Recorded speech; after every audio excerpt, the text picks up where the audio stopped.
Your intelligence does not destroy you due to mistakes, but because you stop. Every second of delay is a chance that slips away to the one who is weaker, but acts faster. Slowness is a quiet killer of potential, and this is not just a motivational speech, but a real weapon. Look closely, and you will know how to act before your mind creates an excuse. If you are still reading, it means you are ready to accept the truth without embellishments. I will tell you about 5 types of weapons, but let's start with movement.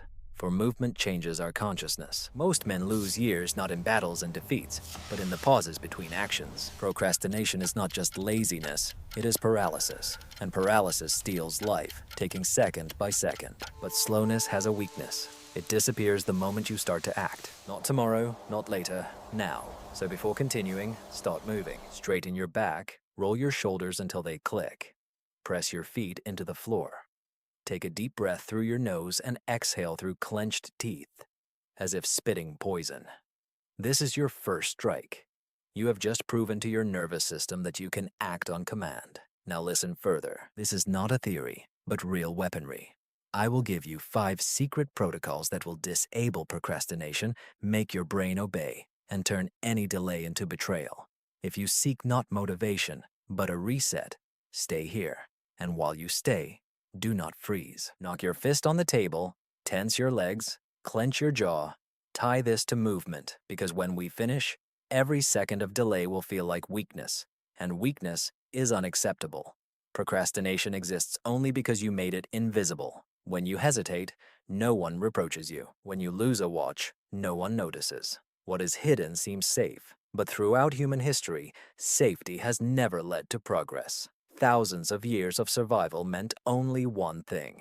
Either you rise above the tribe, or you end up under its feet. Your nervous system is tribal. She is not concerned with to-do lists and productivity advice. What matters to her is dominance, status, and shame. Therefore, the first weapon is not motivation, but humiliation. Use shame as a trigger. Turn rivalry into fuel. The hidden mechanism is simple. People break not from a lack of discipline, but from a violation of hierarchy. Deep inside, you hate the thought of being below others, but you have created a world where you never feel this. There is no rival to compare yourself to. No one sees your delays. The mechanism of shame solves this problem. He gives the face a palpable significance, making hesitation public, even if only in your mind. When inaction equals defeat, delaying action becomes unbearable. Launch protocol. Choose an opponent, someone who ignites a fire within you. It could be a competitor dreaming of seeing your failure. It could be a classmate who once humiliated you, a boss who underestimated your abilities, or an earlier version of yourself who gave up when it got tough. Choose the one that ignites the strongest feelings. Make it visible. Write his name in large letters on a piece of paper, on the cover of your diary, so that it is always in sight. Let your gaze stumble upon it, like a blow. It will be your trigger question. He is diligently working on himself right now. Your mind knows the answer. The feeling of excitement in the chest is the spark for action. The rule of the first step: if the answer is yes, which it usually is, you must act within 5 seconds without hesitation or waiting for inspiration. 5 seconds. Write the first awkward sentence. Make the first repeat. Make the first call. Procrastination is weakest at the beginning. The mechanism of shame will grab it by the throat, like an anchor of punishment. But shame alone is not enough. It needs to be tied to pain. If you ask yourself a question and do not act within 5 seconds, you pay. Do 20 push-ups. Splash your face with cold water. Look at the blank wall for a minute. The punishment should not be long, it should be effective. Then the nervous system will remember. Delay is humiliation, holding back is pain. Action is relief. Why does this work? Because your nervous system is tribal by nature. Deep inside, you do not crave comfort. You strive for excellence. Every time you hesitate, you concede victory to your opponent. Every time you act, you reclaim what you have lost. A week after the activation of the shame trigger, hesitation will no longer seem like mere laziness. It will become disgusting, as if you have betrayed yourself before the entire tribe. And when the body begins to associate delay with humiliation, you will no longer need motivation. The trigger will activate by itself. A practical exercise: the shadow of a rival. Over the next 7 days, create a shadow journal. Every time you hesitate, mark under your opponent's name. They gain the advantage. Every time you act, mark under your name. You reclaim your position. Watch the score grow. Let the rivalry ignite you from within until hesitation disappears. Shame is the first blade. It kills hesitation, making delay unbearable. But shame has a vulnerability, the environment. If there are exits, distractions, and soft comfort zones around, the mind will find a way to escape.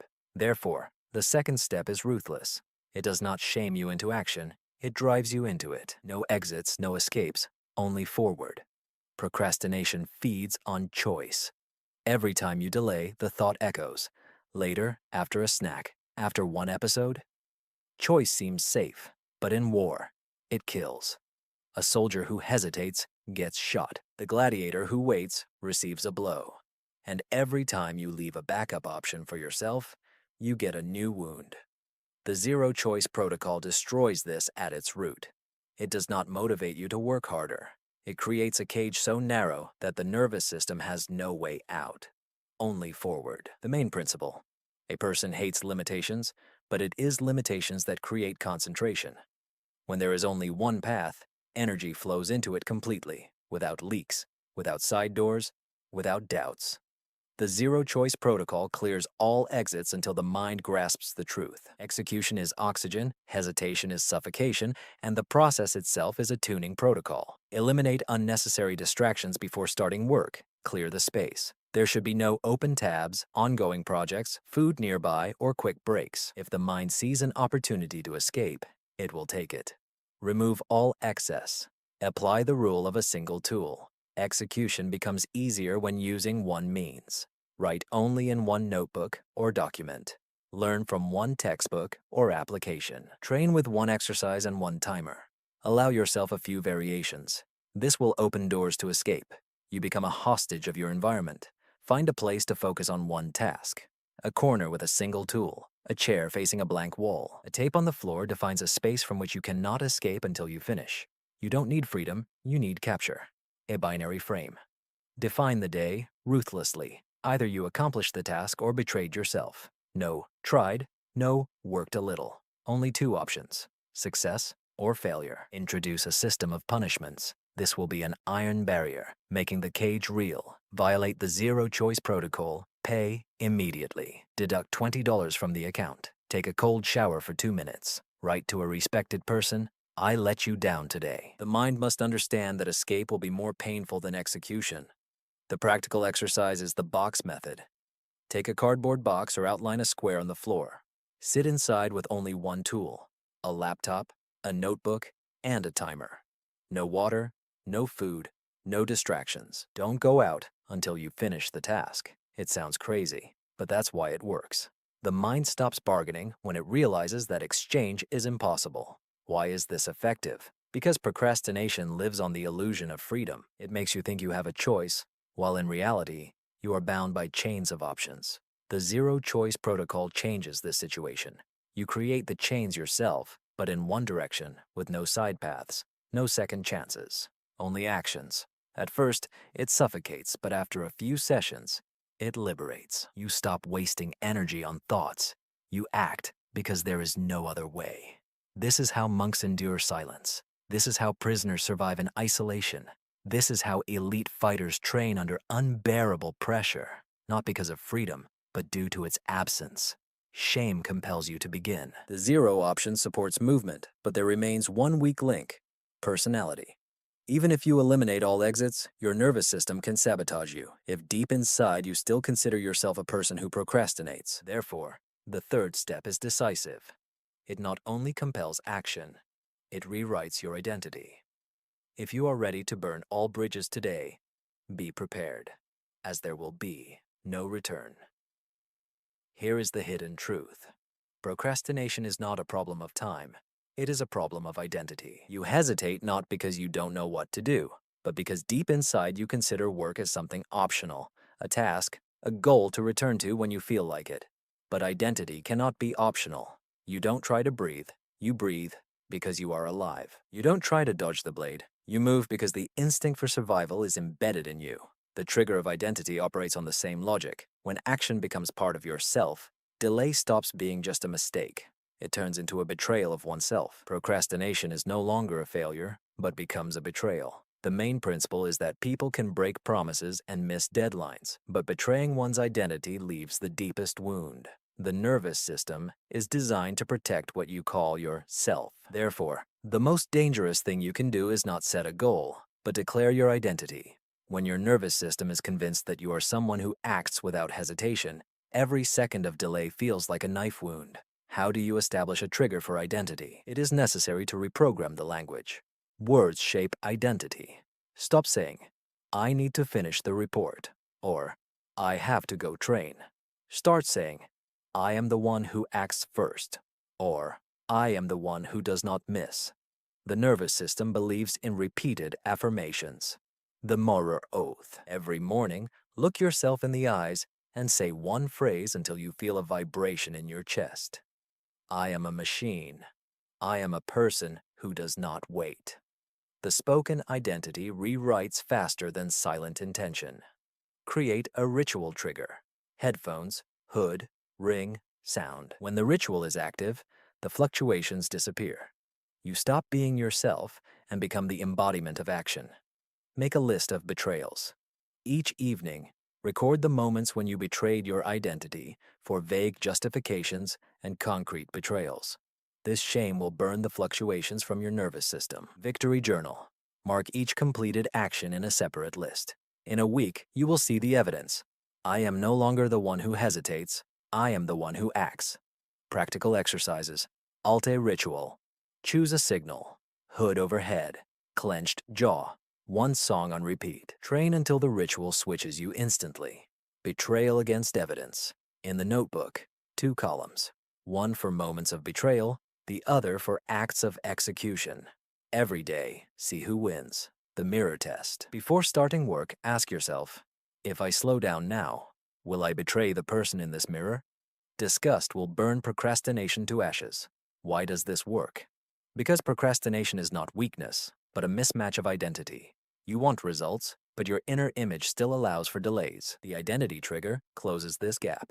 From this moment, delay equals betrayal, and execution is proof of existence. When the nervous system merges with action, procrastination disappears. You can break habits. You may not reach your goals, but betraying yourself will no longer be an option. Yet identity is a fragile thing. Even the strongest can break when their chemistry fails. The modern world lulls you to sleep with cheap dopamine, news feeds, notifications, sweets, endless microdoses that steal your discipline. That's why the next step, considered forbidden, is dopamine reprogramming. We do not fight dopamine, we subjugate it. We rewrite chemical processes so that the brain strives not for pleasure, but for task completion. Many men believe that procrastination is merely a matter of discipline, but in reality, it is chemical slavery. Your brain operates on dopamine, the molecule of aspiration, desire, and will. However, modernity has destroyed this system. Every swipe, every notification, and every dose of sugar is an instant reward without effort. Cheap dopamine that depletes willpower and steals the ability to act. When faced with real work, be it a report, workout, or project, the brain begins to resist, not because you are weak, but because you are dependent. Dependent on light and quick bursts of pleasure. Dopamine recalibration is a step that is called forbidden, as it changes the very essence of addiction. It does not fight dopamine, but subjugates it. When the process is established, your nervous system stops craving distractions and starts releasing dopamine during the action itself. The main law is excitement before the reward. This is what no productivity guru will tell you. Dopamine is released not after the reward, but before it. Anticipation, not the result, triggers his release. Therefore, players repeatedly pull the lever of the machine. The thrill comes not from winning, but from the expectation. We use this mechanism to our advantage. We train the brain to expect pleasure only after taking action. Procrastination gives nothing, while discipline brings everything. The setup protocol. We get rid of parasites. Identify your main dopamine crutches, social media, junk food, meaningless videos, and give them up for 4 hours a day. No exceptions. The refusal will be unpleasant, great. The hungry brain will start looking for a way out, and the only escape you leave will be work. Link pleasure to action. Create a contract. No coffee until you work for 20 minutes. No food until you finish the draft. No music until you complete the workout. Thus, pleasure becomes a reward for discipline. With each passing day, the leash tightens. Artificial dopamine spikes before each work effort. Induce a dopamine release intentionally. 20 push-ups, 30 seconds under icy water. Breathing exercises until your chest ignites. The body produces dopamine, and you direct it not into emptiness, but into accomplishing tasks. Micro rewards. Don't wait for big victories. Break tasks into smaller parts. Wrote a page, drink coffee. 20 minutes of studying. Listen to one song. Work becomes the only source of pleasure. Training in delayed gratification. Choose your favorite weakness. A snack, a series, a feed. Each day postpone it for an hour until you complete the task. Over time, dopamine levels normalize. Cheap joys will lose their power. Accomplishment will be the shortest path to pleasure. The practical task is a dopamine jar. For each completed task, place a token inside. At the end of the week, use only what you've earned. A window without dopamine is 4 hours a day. No stimuli, except for deep concentration or silence. Reward comes only after completing the task. Use a playlist as a trigger. Gather your favorite songs, but listen to them only while working. Soon, the music will itself become a signal to act. Cold start. Begin the morning with 2 minutes of an ice-cold shower and 1 immediate action. Pain, action, relief. The nervous system rewrites itself instantly. A forbidden treat. Place your favorite sweet in a timer box. The key will only open after the task is completed. Pleasure turns into proof of discipline. Why does this work? Because dopamine cannot be turned off. It is the fuel for any motivation. The problem is not with dopamine itself, but with what it is attached to. Most people allow it to tie them to comfort. You will tie it to action. Procrastination is equivalent to emptiness. Execution equals reward. In a few weeks, scrolling will become meaningless and sweets will lose their taste. Simple pleasures will no longer satisfy. The brain will crave work, for only it brings true pleasure. This is chemical subjugation. You will no longer need motivation. Now, biology itself demands action, but even a reprogrammed brain can collapse without pressure. Dopamine can be restricted, it can be subordinated, but if time remains unlimited, procrastination will return. That is why the final stage is the most dangerous. Procrastination does not exist because you are weak, but because you have softened your perception of time. You tell yourself, I have the whole day ahead. And the brain believes this, relaxes, negotiates, distracts, and wastes time. But man was not created for infinite time. Millions of years of survival have passed under the pressure of threats. Hunt now or die of hunger. Run now or be eaten. Act or disappear. Without a lion, there is no hunt. Without a hunt, there is no speed. This ancient programming has not gone away. It simply sleeps. This is why procrastination thrives in safety. When the brain thinks there is plenty of time, it relaxes. However, when it feels the deadline's breath on its neck like a sharp blade, contemplation disappears. The strict deadline method turns this feeling into a weapon. He creates a time press so powerful that the brain reacts as if life is at stake. Comfortable time suppresses urgency, while strict limits revive it. Tasks always stretch to the allocated time. This is Parkinson's law. But if you shorten the time to the moment when pressure is perceived as a matter of survival, procrastination suffocates. The crisis mode destroys perfectionism, doubts, and excuses. Action becomes instinctive. The launch protocol is subordinate to time. No matter how much time you think a task will take, divide it in half. A 2-hour report is 1 hour. A 60-minute workout is 30. Shock makes the brain feel threatened and speeds up reaction. Create deadlines within deadlines. Don't let tasks stretch. Make them micro-deadlines. A draft in 15 minutes, editing in 10, proofreading in 5. Each timer adds momentum, like a racing heart. Use a loud, visible timer, not a silent phone. Place the timer in front of you to see the seconds slip away. The sight of dying time directly triggers the survival instinct. Make a public challenge. Announce the deadline aloud. Say you will finish the work by 4 o'clock.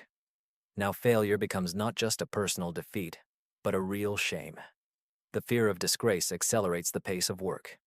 Raise the bar. If you didn't make it in time, don't extend the deadlines, shorten them. Didn't finish in an hour? Try in 45 minutes. Still didn't make it? Try in 30. Each failure increases the pressure until the delay becomes unbearable. Learn to act under pressure. Take a task for an hour and try to finish it in 30 minutes. Repeat until it becomes easy. Then aim to complete the task in 15 minutes. Conduct 10-minute sessions focused on the most difficult part of the task before the signal sounds. Organize survival competitions. 3 tasks of 10 minutes each without breaks to train the mind to work quickly in chaos. Make a verbal commitment. Call someone whose opinion matters to you and say, "You will see the result at 1700. The fear of exposure kills hesitation.